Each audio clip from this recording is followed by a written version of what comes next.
Hi, this is Claire, and I'd like you to have a ruler with you and a pencil and draw up a table here. We're going to explore what a perfect square is and what is a square root. And we have been looking at it in the last couple of tutorials, but now I'd really like us to fully understand what we're dealing with.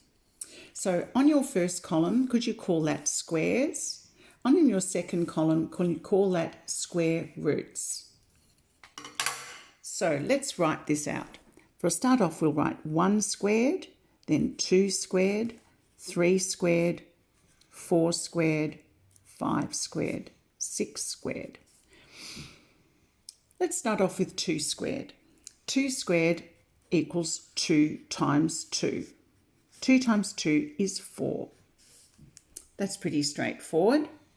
And the square root then, we use the radical symbol, a little tick and a little roof. The square root of 4 asks us what number has been multiplied by itself to make 4.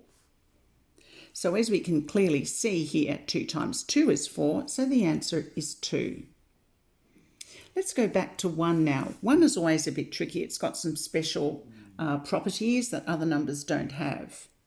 So basically, 1 can be raised to any power and always equal 1.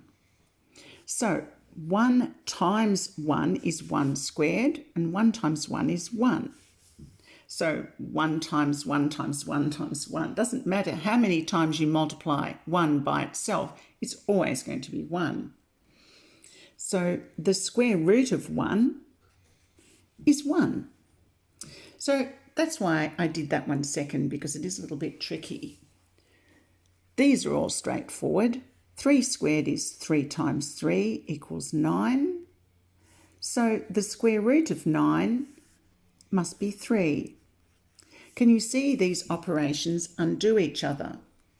So if you square something, 4 times 4 is 16, the square root of 16 undoes that squaring operation.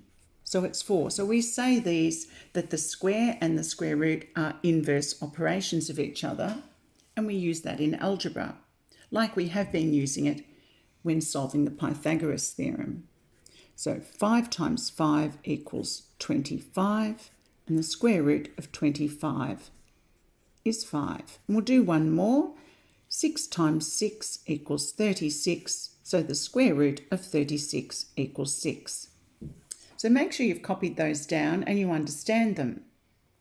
These are what we call perfect squares. Can you list the perfect squares? Say up to 100. So go ahead and list them. Did you get 1, 4, 9, 16, 25, 36, 6 squared. 7 squared is 49, 64, that's 8 squared. 9 squared is 81, and 10 squared is 100. It's very good to know these off by heart and be able to identify them. That kind of patterning is really useful when we start solving more complex algebraic equations. Now let's look at another pattern with the perfect squares. Let's find the difference between each of these perfect squares, because there is a pattern and it's a simple pattern. So working the difference out is we take the second number, which is 4, and subtract the previous number. 4 minus 1 is 3. 9 minus 4 is 5. So these are the differences. Can you go and find all the differences between the perfect squares?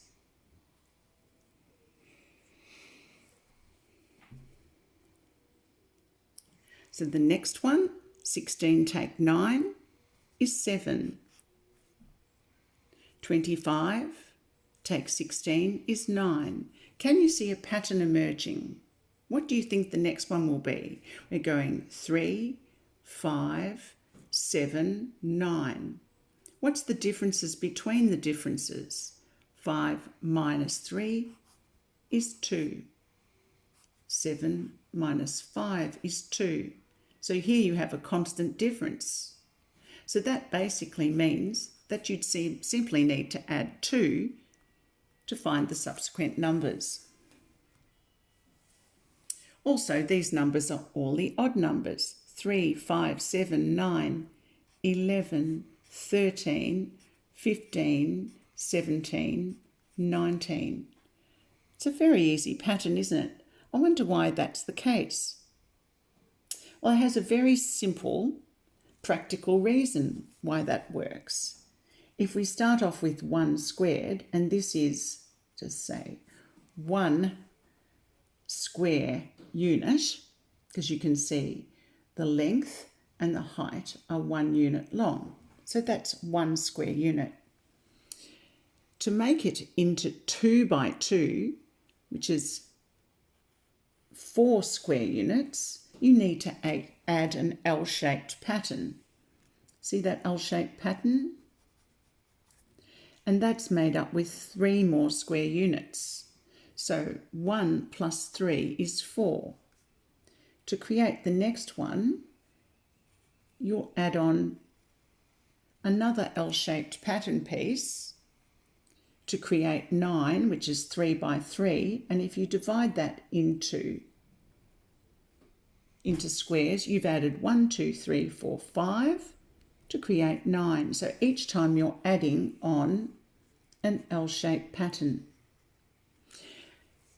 Now we notice that these are all odd numbers.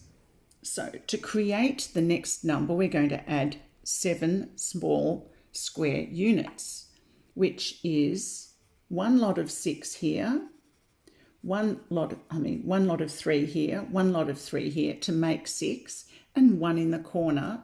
So 3 plus 3 is 6 plus 1 is 7.